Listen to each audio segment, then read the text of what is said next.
Daar is het tram.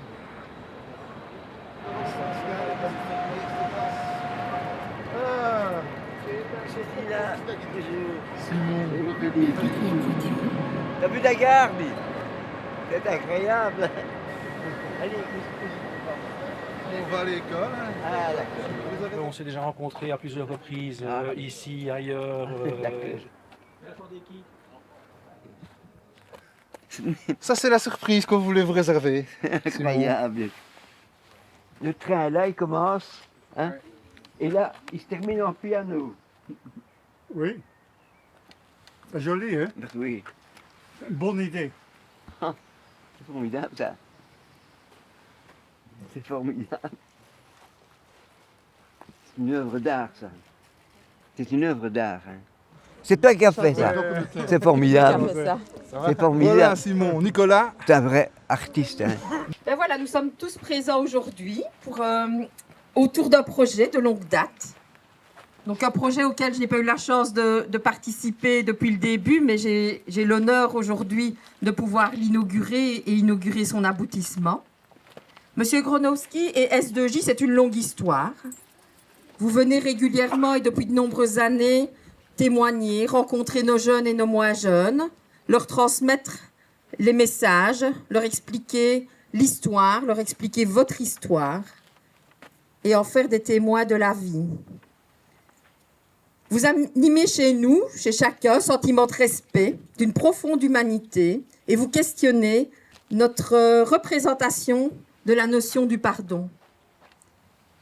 Depuis un certain temps, il y a longtemps, nous avions envie de vous avoir auprès de nous au quotidien et avions réservé un espace qui vous est dédié ici en dessous du jardin. Puis, au fil des rencontres, au fil des aventures d'un voyage avec certains de nos élèves l'année passée, on s'est dit que ce n'était pas suffisant. Nous avions envie de vous avoir un peu plus et de vous garder parmi nous chaque jour. Donc, nous avons décidé de créer ce projet de fresque et de dédier dans notre jardin S2J une fresque qui retraçait symboliquement votre histoire, votre chemin. Nous remercions l'artiste Monsieur Hayé qui a participé, qui a réalisé, qui a créé la fresque avec nous, qui est ici présent, qui a pris beaucoup de temps, beaucoup d'énergie, qui a impliqué nos élèves dans ce projet. Je ne vais pas être très longue, mais je voulais aussi dire que le travail mémoriel, le devoir mémoriel de S2J, il ne serait pas là sans une équipe dont les représentants principaux sont Madame Marchal, qui n'est pas présente aujourd'hui, Monsieur Scarmure et Monsieur Renette, qui prendra la parole juste après moi. J'avais simplement envie, j'ai la chance de le faire, et au nom de tous, au nom de la communauté scolaire, au nom de nos élèves actuels et nos anciens élèves, de vous dire un sincère merci et de vous dire que nous, on n'oublie pas. Enfin, grâce à cette fresque symboliquement, je peux dire qu'on a la chance de vous avoir dans nos murs. Merci beaucoup et je cède la parole à Monsieur Renette.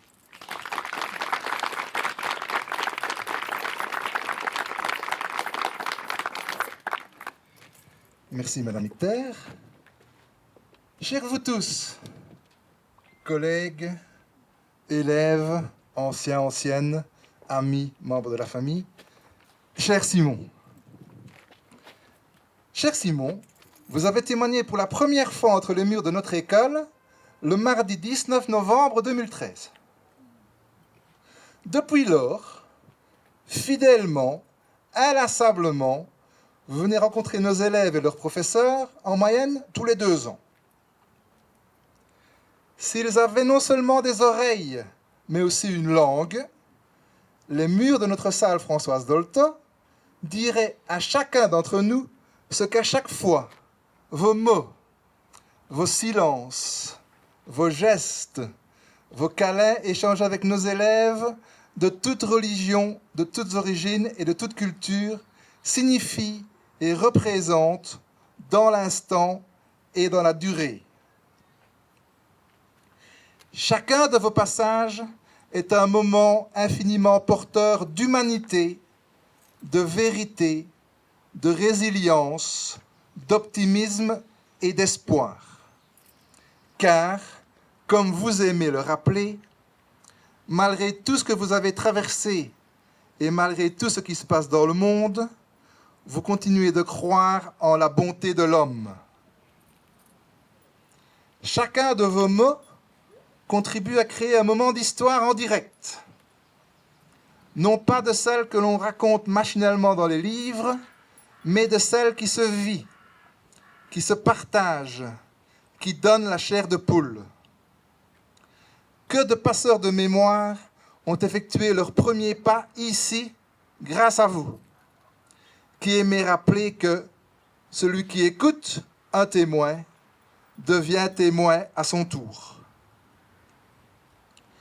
Chacune de vos interventions auprès de nos jeunes est un message résolument positif par lequel vous ponctuez votre propos.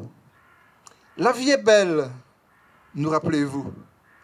La démocratie est fragile et il est essentiel de rester vigilant au quotidien et de la défendre. Vive la paix, l'amitié entre les hommes.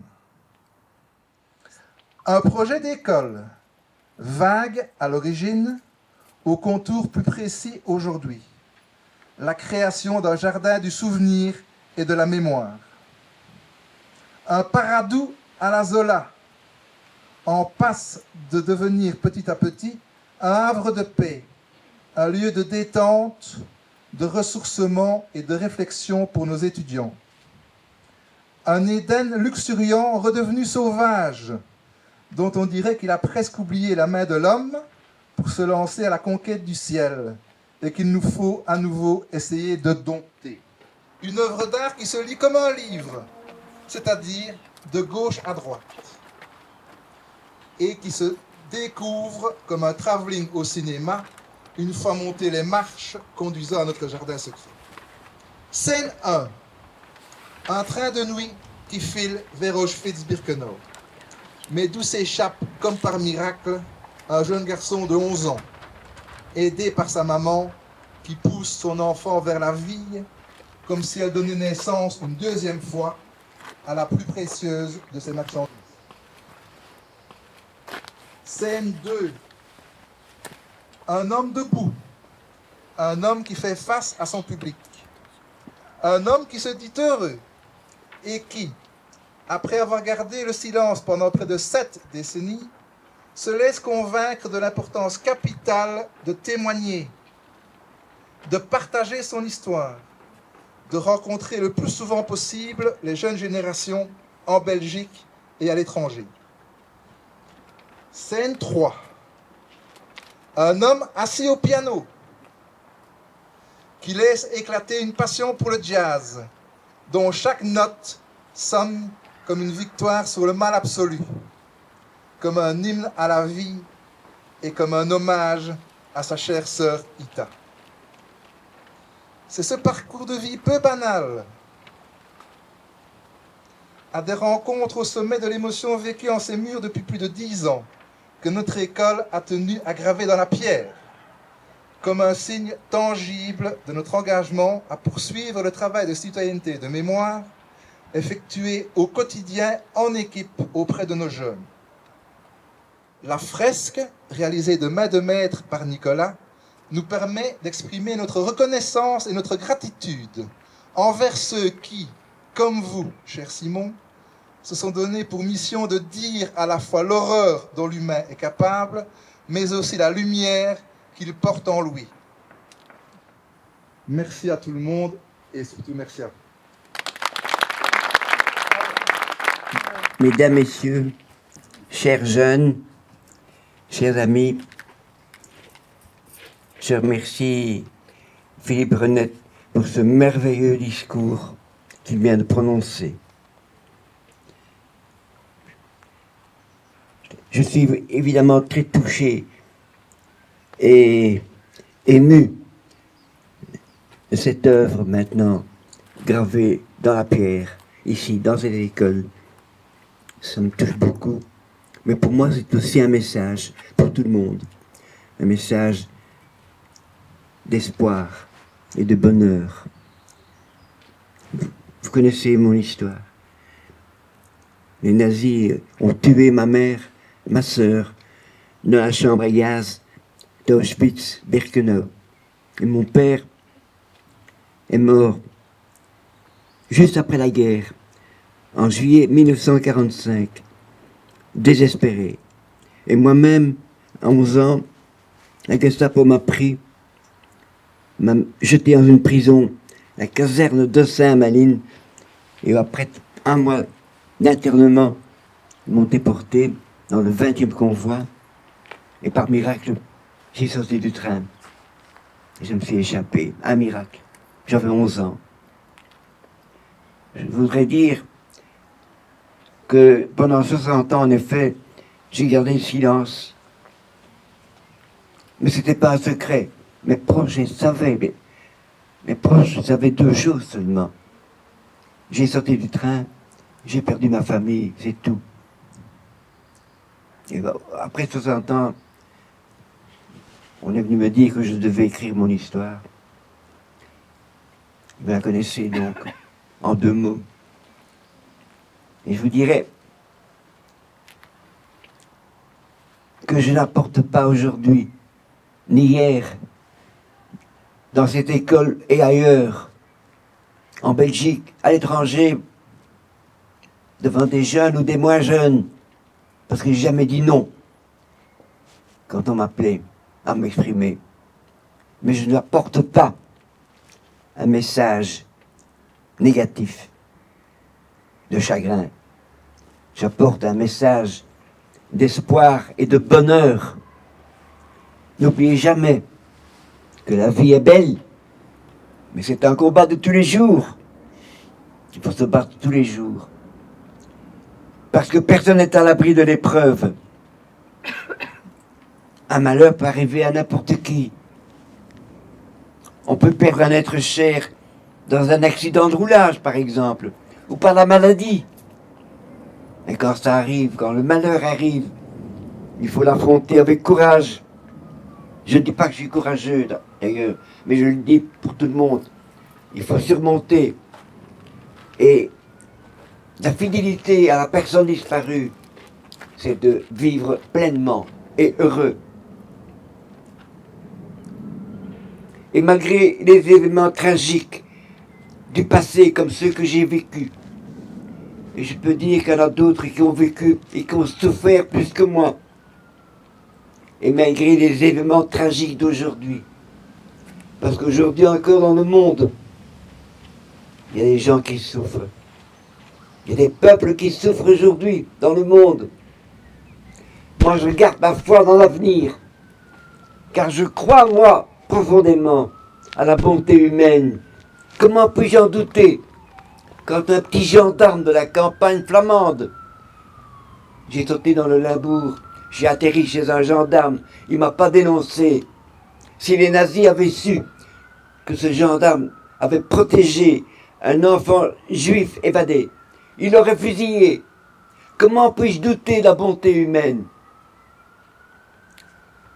Vive la paix et l'amitié entre les hommes.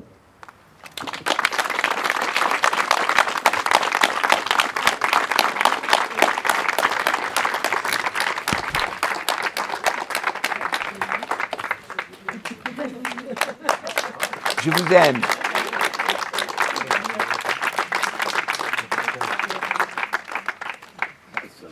Maintenant, je vais jouer un morceau de piano pour se défouler un peu.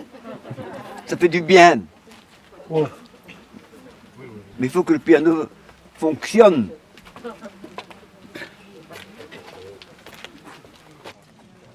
Ce piano, c'est plutôt un jouet.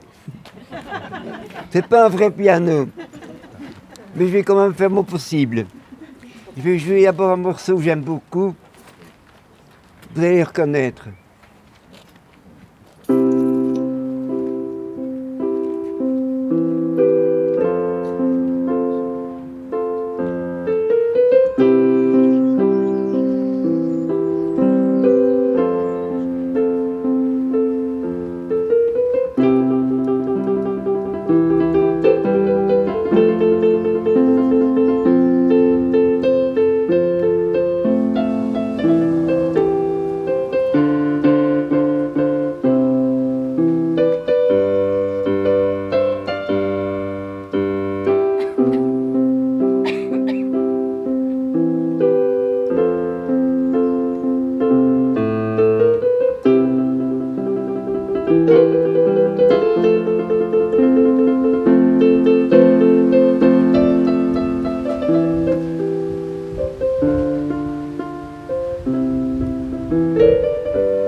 Bravo.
Bon, j'ai fait mon possible. Hein. C'est pas un vrai piano. Hein. Bon, c'est bien. Et maintenant, on va aller boire un verre ensemble. Ah oui, oui, on va boire un verre, oui. Maintenant, on va boire un verre.